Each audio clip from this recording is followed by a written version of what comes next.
Select the best reagents to accomplish the following transformation.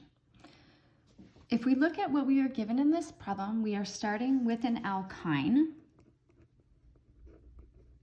a carbon-carbon triple bond, and the product is a carbon-carbon double bond, and we see that it is trans. We have a hydrogen that's understood to be sticking up right here, and another one that is sticking down on the other alkene carbon, so a trans alkene.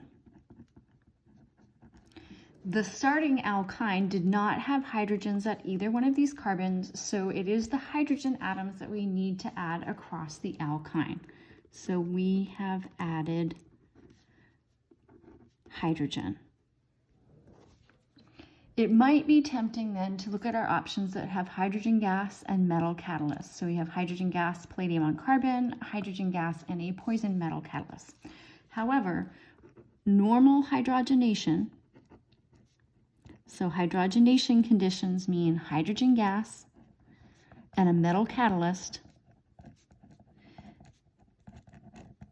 These reactions always take place on the surface of the metal, and the two hydrogens are transferred at the same time, which is a syn addition. So if you were to add just one equivalent of hydrogen using hydrogenation conditions, you would get the cis alkene.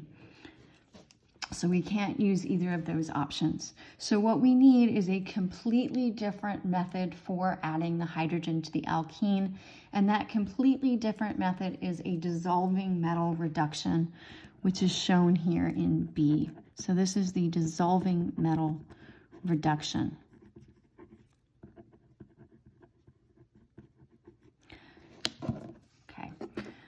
So the sodium is the metal that is dissolving. The ammonia, which is the solvent, is the source of both of the hydrogen atoms that are being added across the alkyne.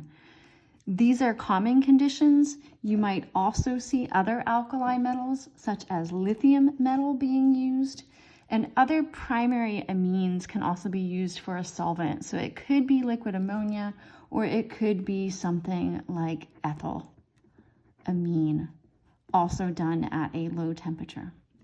So you do not need to know the mechanism for this reaction.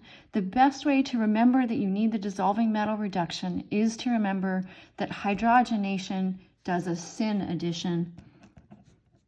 So if you want a completely different reaction pathway, then you need a completely different set of reagents.